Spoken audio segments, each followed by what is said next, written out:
In this episode of Carlie's Couch, we're discussing some of the most important lessons that we've learned in business. Hello, happy Monday. How y'all doing? How y'all feeling? Hope you're feeling well. Shout out from the actual couch this time. Sometimes you gotta switch it up a little bit. So we are on the sofa with our special guest. Marvel the Great. Kyle's gonna hate that. I'm dog sitting. This is basically my child, I'm about to say, my that's your support dog. animal. Kyle's gonna be like, see, that's why she should have been in her bed while you was recording. But I spoiled her, so sorry about that. So while Marvel is chewing on my fingers, we are going to talk about business in this episode and just kind of give you some of our top valuable lessons that we've learned having dealt with business. I feel like whether you're just in business, starting a business, it's all applicable. It's all about like relationships and being able to move forward with ideas, work with other people. It's so many things that go into it. So this is for you. You don't have to be a business owner, but whether you're at your job and it's like, just lessons still that can help you move through your day or to move up or whatever it might be. Or if you're trying to grow your own thing, this should be a valuable episode for you. Yeah, and I'm excited because I feel like between us, we have like 17, almost 17, 18 years of entrepreneurship experience. And I had a few in corporate before then. So yeah, it's definitely like lessons from across the board. And it's funny too, like how you can like be in business, air quote, for a decade and still be learning stuff every day. And or like still not know everything at all and like, not even feel like you know everything that you could know. So that's actually probably a good lesson there too, because even when we think about folks that we might consider to be like these big tycoons, Elon Musk and stuff, and it's like, oh man, actually you're kind of a loser. Like, like you still don't know everything you think you know. So just because also somebody may be deemed successful or whatever in a particular business doesn't mean that that person just like has all the keys. But in my business journey, I would say, and I feel like for sure with you too, Carlie, you can add on to it. I feel like I've learned most of the things that I've learned by like studying other business leaders or reading other books, watching videos, things like that. And so it is valuable just to share lessons with each other. And it can help you to make better decisions. I'm sure it saved me a lot of mistakes just trying to, do something the way somebody else did. And then, as we're going to talk about, there's sometimes you got to go on your own path. So kind of recognizing how to apply other people's stories is valuable in business, as I guess with life too. Yeah, I think that that's super important. And I'm gonna go back to the other point. Like, just because someone is quote unquote successful in business, like, does not mean that they're the smartest, the most adept at whatever they're doing. All of that. They just might have had the right series. Like, sometimes it just means they had the right loan, like, or the to right be honest, to give them bread or whatever. Like, just because I see a lot of tech Twitter tweets and like, I ain't gonna hold y'all. I be rolling my eyes at so many of them. It's like, if you want to succeed in tech, then you got it. And it's like, all right, bro. Like, okay, some of that may be applicable, is like, it almost seems like you got to jump through hoops and do all this stuff. And to be in business and to be good at something, you really don't have to do all that extra stuff. Yeah. And I want to point out too that we're going to talk about like things that we actually know. Like, I'm not about to tell you how to make $100 million business because I don't have that. So all of these lessons are lessons for where we are, what we've learned thus far, but things that are good core valuable lessons, like in general, for sure.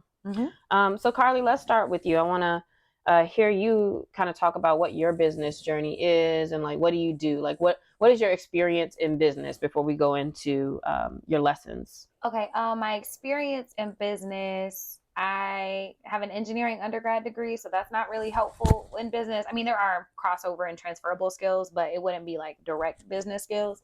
But I do have an MBA from what was at the time a top 25, top 20 US like MBA school. From USC. And so I studied through all that, was on a bunch of case competition teams, and have a very educational background of business when it comes to that. But like personally, I've been an entrepreneur for, this will be, what is it? 6 years, 7 years this year.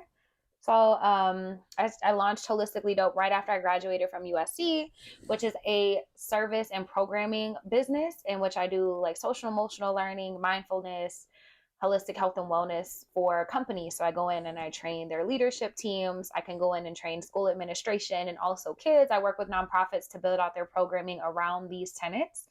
And then within the last year and a half, I launched the product side of my business. And so I have both programming and products experience. Okay, cool. So yeah, that's good because do you say one is harder than the other, or would you have said that one is harder than the other? I think Holistically Dope, which is my service side, and then Holistic, which is the product side. Holistically Dope came more natural to me because I'm a talker. Y'all would listen to a podcast. It's easy for me to talk. It's easy for me to relate to people. Products was something I never saw myself venturing in because it can be so sometimey and so unpredictable and all over the place. But I found so much joy in it, and so I'm actually really excited. But services and programs definitely come easier to me. Yeah, I can see why. But then also like on the actual building, the business part, like still doing a service or speaking isn't necessarily easy, like to grow it and scale it per se. That's hard. But of course it's good to have the skill in the first place to have the business. But yeah, I've heard that it's kind of like that with skiing and snowboarding. They say like skiing is easier to learn but harder to master. Snowboarding is easier to learn, harder, or whatever, vice versa. And I think it's kind of like that for me with businesses. It's easier because I understand the skill, but scaling a programming business is much harder. Whereas products is like you mad lost in the beginning, but once you get it, it is so much easier to scale, which is I think why I'm having more fun right now. Well, that's good. So then what are some of your lessons that you've learned in business? The first one, and I still got to remind myself of this every single day, is that done is better than perfect. And one of my favorite quotes is a good plan violently executed now is better than a perfect plan executed next week. And so that was from some General Patton maybe. But I think that is so important with anything to just put yourself out there and try. That's not saying you don't do the background work, that you don't work really hard to perfect your formula and all that, but it's that you don't hold yourself back on the premise that something will be perfect in one day and that it's not good enough to launch until you do. Yeah, that's super hard too because over the years I've had so many things that have been started and not finished. I got stuff now that's like started and like the hardest thing to do is to finish it. But why would you say that is? What makes it hard to like be done with something? Well, because I feel like there's a lot of fear around it being good enough, of it serving people the way you want it to serve, of it representing you, of what it means if it fails, a failure. Like I think there's so many things that keep us from launching things in general, and we keep iterating and iterating and iterating, and it's like you die and nothing is ever like launched. And so when I say done is better than perfect, it's like you get your MVP, which is minimum viable product, you get that done and it's not perfect and it looks a little wonky or whatever it is, but then you can keep on perfecting from there. Because what you'll find out whenever you launch anything, whether it's program or product, is that you're going to have to iterate whatever it is, and then you'll start to learn through your audience and your customers, like, oh, actually this is better, dang, that doesn't work at all, oh wow, I didn't think they would like this, but this is their favorite thing. And then you start to learn, but you only can do that when you actually launch. So the more you sit there waiting to launch, the less time you have to actually iterate and make something better. And that reminds me of my operations manager who always kind of keeps me in check with that, because I'll be like, oh, we should add this and this, we could add that, and she'd be like, yeah, that could be in the 2.0, but like let's finish this one. And so I'm glad for me, because I think it's just hard to like separate from stuff sometimes, especially if it's like you're on it or it's going like out to the world, like you said. And sometimes you just need somebody else to be like, all right, this is done. It is done, and take it for you. What's another lesson that you have that you learned in business? Well, the last one I'll say with that is, so like with products, I had to put myself on a deadline. I was like, look, I'm launching on this date. I don't care what happens. It could be terrible. It could be whatever, and just do it. And that way you can maximize what, little bit of disposable income you have, and then you can just start to learn from there. The second one, and this one might be one of my biggest lessons probably ever in business, is to learn to really trust myself and trust my intuition. When you're launching a business, a lot of times there's not a roadmap. Like you can study as much as you want to and do things, but there's not really a roadmap on how to do it clearly or what step goes after the next one. Like it's not a linear process at all. It kind of is a roller coaster and then a tangled weave of things. And so you can start to feel really unsure of yourself. And after I launched my business, I noticed I would like listen to mentors or people who told me, no, you should do this next. Why are you doing that? This should be next. And when I listened to them and I didn't listen to myself, I noticed that I felt out of alignment, but also stuff just didn't work. It was like, oh, you actually need to get your LLC first and do all this. It's like, why I need to get that right now whenever I have all my domains saved and I have all my names on social and I'm actually operating in the business, but I'm not making no bread yet. So why I need to spend that extra money doing all these things when I don't have to have that license? And so really trusting your own vision for what you're doing and listening to what rings true in your heart. Mm-hmm. I would also add from the other side of that, because that sounds like also those may have been people who weren't really like exploring with you where you are and what you were doing. And so, yeah, it's easy to like tell somebody what cookie cutter type steps or things that they could or should do. But also, I think it's important to really listen to where you're at, what you want to do to make sure like what really matters here.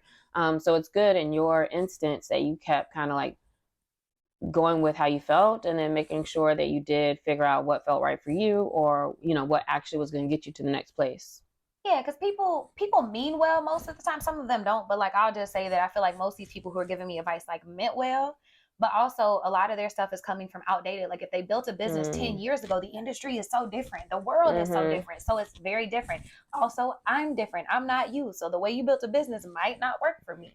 And so really just learning to hone in to your skills and to yourself, because although you can have a team and all that, a lot of it is really you being in alignment with yourself and your vision. Yeah, that's a good one. Yeah, and then the last one, and I feel like Lexi and I talk about this so often, but it's relationships matter. They are so important. And when building a business, it's important to build relationships with integrity and that are really authentic and that aren't always coming from a place of like, hey, I need you to do this, or like when you're trying to build relationships from people, it's always from a real needy place, or can you help me? Can you do this? Like always work on giver's gain, always work on how you can provide value to people, or even just be friends with them and then see what comes from that, because every single client I've ever had on in Holistically Dope has come from a relationship, like somebody recommending me. And that is either, through a primary connection or one of their connections, like through the theory of weak ties that you talk about a lot. But it all started from a place of like building these relationships. Would you say that most things have come from a one-off, like not one-off, but like a first degree connection, or second degree? I would say most of them are second. So isn't that what the theory of weak ties is? It's like most opportunities don't come from your actual person. It's from someone like one of their that connections. Yeah, that they know. Like when I think about it, it's usually all been second degree connections. Yeah. And then with relationships too, it doesn't even have to be about clients, but hasn't there probably been relationships where you've been able to help somebody with something, or like you see their stuff take off or grow, and or like peer to peer type stuff where it's like even other people being able to help you or work with you is all so valuable, and you never know what these connections can lead to, but it's important to just basically like respect everybody and to be open to everybody around you.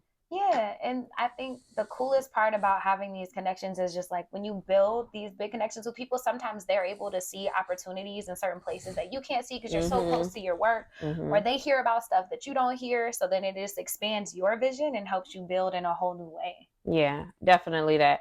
And yeah, sometimes you learn something that can completely like make something easier, or be like, oh shoot, I was about to do this the hard way. Yeah. So yeah, it's always good to like have other people kind of being in your corner who you can talk to about what you're doing as well. Mine are kind of based in some of the same things. Like we said at the very beginning, relationships are one of the biggest things about business. And I would say that for me, having been a business owner for 10 years, I haven't been in business before that because I started it from being a student. So I was in grad school. Before you graduated or after? After I graduated, okay. I started my business technically, but I was starting to work with people while I was still in school. But like in business, like I don't have no other place like I really worked or like, dealt with corporate type stuff or anything like that. So for me, I would say that the whole thing has been a crazy like learning journey, trial and error. Most of the things I learned about business, I did not get an MBA. Most of the things I learned about business came from, I would say, podcasts about business specifically. So doing a lot of research in that way. and then a lot of talking to other people as well. So I would definitely say you don't have to go to business school to be good in business. No, you don't. But it is helpful. Like, you do have to do lots of research and lots of work to learn. So I'll say one of the most important lessons that I've learned in business, and this one is one that's allowed me to grow, which is a key thing, right? Like we said, anybody can be in business or have a business, make enough for yourself, or just do something comfortable that's gonna add to your income or whatever. But in order to grow any business, you have to learn how to delegate. You have to be good at delegating. You cannot do everything by yourself. And when you are doing everything by yourself, or most things by yourself, there's going to always be a certain ceiling where you can't get any further than it. That's when you start feeling like burnt out. And it's like, dang, I'm not making enough to be this burnt out, but I can't do more. If you're a business owner, you've probably gone through that at some point at the beginning of your journey, if not now. And so building a team around, in a few ways, around the expertise. So having other people on who might be better at strategy than I am, or who have a different experience than I do, who is an actual graphic designer, and not me trying to, do stuff in Canva or whatever. I would say in areas where somebody can do the things that you don't want to do, if there's things that are maybe admin type tasks or tasks that are monotonous, you can always get somebody else to do those things. And all of that frees time off your plate. So in business, you should definitely delegate as much as you can. And that might be scary at first. So you can start with just like a virtual assistant. Look into something like Upwork, where you can find folks at all different kind of price points and in different areas to help. But if you start small, as you start to have more free space, you can use that to actually do more to bring in more money. And so that's how it kind of like works for you. And as you're able to make more, you can bring on more help, and you'll see how that helps you to do better work and to bring in more work. So it is worth it, even though it is a little bit of an investment at first. But it makes a big difference in the long run. How was it, like, how did you let go of that control in order to like actually let people work on stuff? Well, it was harder when it came down to the work itself. And by that, I mean, like, when I first got a virtual assistant, they like changed everything off top, because I was like, oh, shoot, like, somebody can help do a lot of these things. But of course, I was still the one doing like the work and strategy and social media and digital marketing and all of that. Harder was bringing people in to take on some of that work. But it wasn't hard to do. It wasn't so hard after I brought in people. Once I saw how good they were, and I was like, oh, I like how you're thinking differently than me and doing things differently and all of that. Like, none of that was what's the word, threatening or anything like that to me. I was excited by that. Like, oh wow, like a fresh mindset to this stuff, because I'm looking at everything the same kind of way. And at that point, it's kind of about working alongside them, and then realizing like, okay, they know how they're doing this. They have their own methods, whatever. We're in line with things. And realizing like I just have to touch base with that person and they can, run with everything. Then it was like, oh, this is great, because now again, I have all this time. So it's really about the right people too, having the right skills and being able to work with them well. And of course, like, them meeting deadlines, things like that. And so I'm just so thankful, because I want to say like I hit the jackpot with a couple of people on my team. And also, though, I think about the fact that I have probably hired like 20, like literally like 20 people before that. You know what I mean? So it takes a long time. And I have grown to understand what things were my fault, as far as like, oh, I wasn't clear on a structure for this, or I wasn't clear on tasks or a deadline, or didn't have check-ins and stuff, So I think the combination of finding the right people and also having learned a lot of those things to make that process work is probably part of that journey with delegating. Oh yeah, no, that's a great one.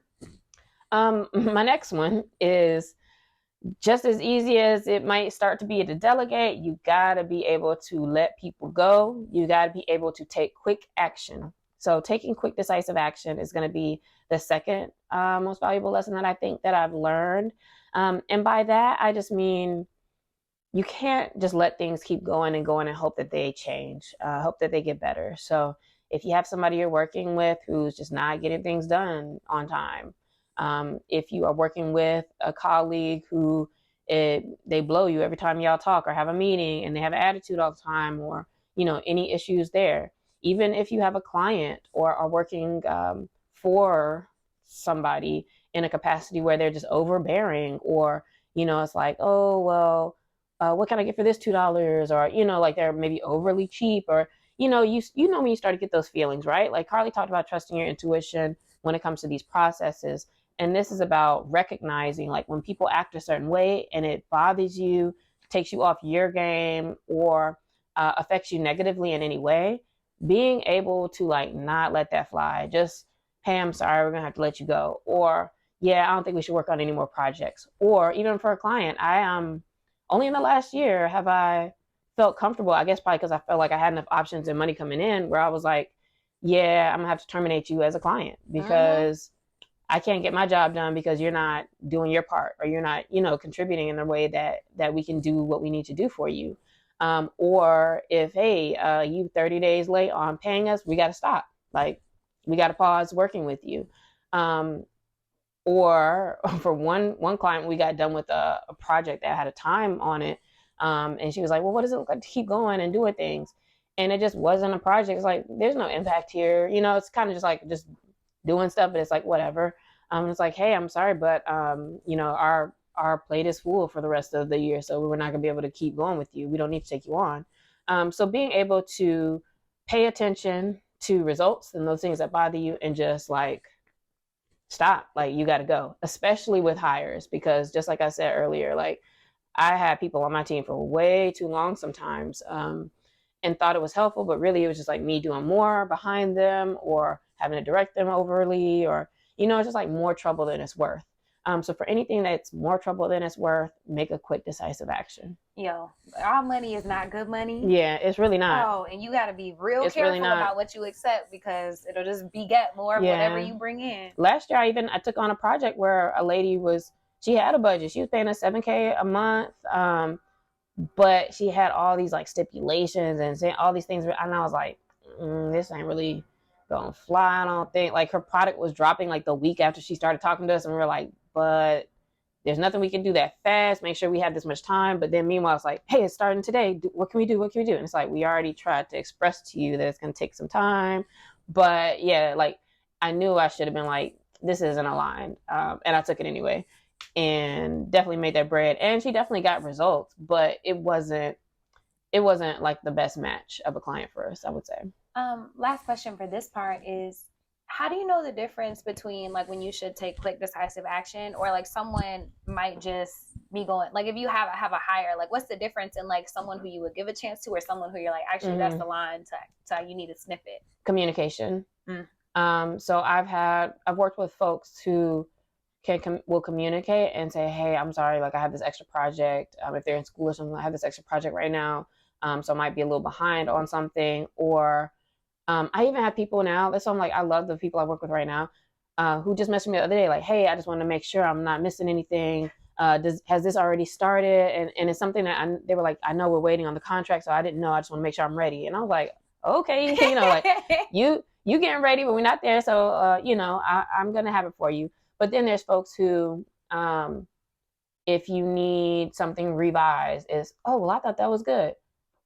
Okay, but that doesn't matter. I need you to revise it. Like, or like, I don't need you to talk back. I don't need you to be in defensive. I've had people where I like have to email them 500 times to get a response on something. So I would really say communication is the key. And a lot of times, I was gonna say most time, but not a lot of times, communication and people listening and caring enough to get stuff done is more valuable than like how much skill or like education around the actual thing that they're doing is.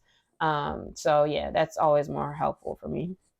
No, that's a great delineation. And then my third valuable lesson, I would say, and this is more like actually about business, would be to always remember to keep your audience first. So by that, everything that you do should speak to the person that you want to work with, that you want to have as a client or as a partner or whatever it might be.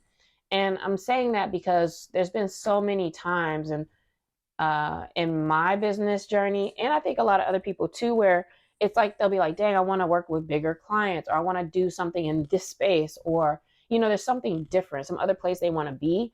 But then if you look at all your stuff, it's like, well, you're making products that would be for people who only make, have X amount of disposable income, or you are not making case studies that would show, a bigger client, like what kind of work you can do on that scale that you want.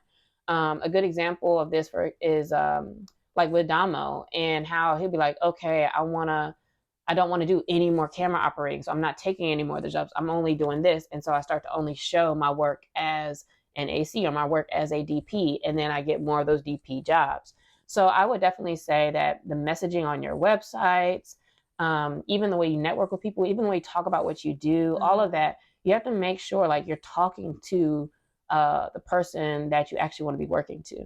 And I think a lot of times we are making products or have verbiage that like speaks to like solopreneurs instead of big brands, like if that's who you actually want to work with. And so check all of that, and make sure that your work is speaking to what you want to do.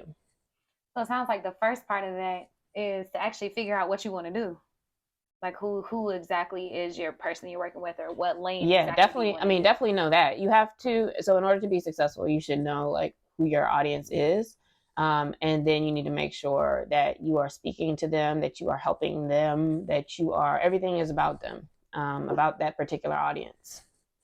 No, that's a great one, and I love Damo's example too, because he's not necessarily a business person like in owning something like that, but he is in what he does in his career. Yeah, that's business for him. Like, so business in that industry looks like that. And even with our work, so when we had kind of a revamp in 2020, that's when we spent that summer of COVID making specs, and that was us saying like, okay, we're spending our own money to create content. So like we went to Silver Lake, and we did casting, and we were filming, and like to make cool shorts and to make some interesting things that can actually show like, hey, we can do content production. But we had to make our own stuff first, so we can use that as our examples for those folks. I can't keep showing a certain level of work or certain things to bigger people and expect that to match up. So that's also another investment. I think all of mine, well, the delegating and like kind of some of the things you might have to do to showcase or get ahead and connect with your audience have to do with investment in your own business and in yourself as well. So you really have to take a look at that to see what makes the most sense. But all of those things, I mean, it's investment because it brings that money back. So that allows you to do bigger things and work with bigger audiences. I think a lot of times people get scared, like, oh, I don't have money, and then you try to penny pinch and not really invest in those, and that's where you kind of lose, because those investments, like you don't gain anything by being cheap. And I say that not just because you out here throwing money around, but for things like that, you had to do that. You're repositioning your business. You're doing these things. You have to show people what you can do. If you don't have the opportunity, you got to spend it yourself. Yeah, and everything just needs to have a purpose too. So if you have a plan for how you're going to use things to further yourself and see that progression, then okay, cool, it makes sense. But definitely when it comes to like money, I think in investing, similar to how you were kind of talking about earlier as well, and some of the examples I use, like, yes, you may be on Canva and doing all of the things. And there are times where you might need to pick and choose, like, where do you need to do what you have to do? But make sure that even if you can identify one space where that can grow, if it doesn't involve you, like to involve other people. And then, like we say, like as more and more comes in, then you start to replace, like, okay, instead of Canva, I can get somebody else to do this. Instead of me doing this, I can get somebody else to do that. And you just keep slowly placing yourself out. My organization chart a couple years ago it was like me, other people in there, but it was a lot of me. I'm actually really doing this. I'm actually really doing this. Right. So at least I started out by like putting all the positions that we need, even if I'm the brand manager here, this and that. But over time, like those things I've replaced myself. So now I ain't gonna hold y'all. Even my operation manager was looking the other day. I was like, man, let me check my schedule about this meeting. She's like, you don't got nothing on your calendar. Because like now I'd be like, oh, I'm kind of chilling while everybody else is like doing a lot of work. So it's like, all right, well, let me at least do my part and make sure I'm making these phone calls and doing what I'm supposed to do. But also it's nice to be able to like have some chill time and make money, right? It doesn't have to equate in a way where, I'm only making money if I'm like grinding myself, and killing myself over over the work. So I think the key and the point and place where we want to get to is to be able to have leisure time and make all of this work as well. And that's just like a process. Yeah, and that's with any type of business that you have, because if you don't have those people like built in, either, virtual assistants or people who actually work for you, employees, then you end up spending all your time doing the everyday basic work, and you can't grow. You can't grow from that position. No, not at all. It's really hard. So I will say done is better than perfect. Trust your intuition. Relationships matter. Delegating, taking quick action, and keeping your audience first. Like a lot of these also look like life lessons, which we realize as, we're talking about business, but in general, like all of this stuff is relevant to life and a good way to actually still with, everyday things move forward. Yeah, like relationships are so important. We can all benefit by knowing what we want and being in alignment with that, and not stretching ourselves to try to accept things that might not necessarily be in alignment with us, acting more confidently and quickly with things, and like genuinely caring and moving forward. Yeah, for sure. So for all of our listeners this week, we hope that those lessons are valuable to you or maybe spark something. And we want you to tell us this week what valuable lesson you've learned in business. If you have any stories, if there's anything totally separate. I mean, there's a lot of lessons. And I think that if we thought about it, we could probably come up with about 20 more. But we'd love to hear that from you this week. So at Carlie's Couch or CC Fierce or Lextopia, put it in the comments of the post on YouTube comments, whatever it is, and let us know what your valuable lessons are that you've learned in business. Yeah, we look forward to hearing from y'all. And y'all been popping in the YouTube comments. I be seeing them. Yeah, they them, do. So. Yeah, they do. I gotta start going in and replying a little bit more, but I do be seeing them in my email. We actually have a shout out this week. So I'm gonna shout out Monique, Miss Peacherino, and her brand What We Watch. She was just able to put on her first film festival this past weekend in Los Angeles. And that's no easy feat. She just moved to LA 18 months ago. And not only was it the fact that you're putting together a film festival, but I would say the fact that it was so well put together, it was such great quality, and all the films that we watched were really good films. Sometimes you can go to these and you're like, all right, I don't even know what's going on this screen. But all of the films were so beautifully shot, had some type of an impact to them. She had the free popcorn and snacks and like candy that was like the regular size boxes of candy and stuff. She had an open bar in there, a step and repeat for photos. It was really nice. And even though I had just went by myself because she invited me, I saw a couple people that I knew there, met a couple people from offline, that people you see on Twitter, but actually see them in real life. So it was a really great event, and we're so excited to see her kind of running after her dreams and actually catching them. Yeah, so shout out to her. Y'all go check her out. And then this week's question of the week is, Alexia, what song would you want to be your first dance song at your wedding, assuming you want to get married? With your partner? Yeah. Well, I don't want to have a wedding, so does that... I'm not saying me neither, but if you had to, like, what song?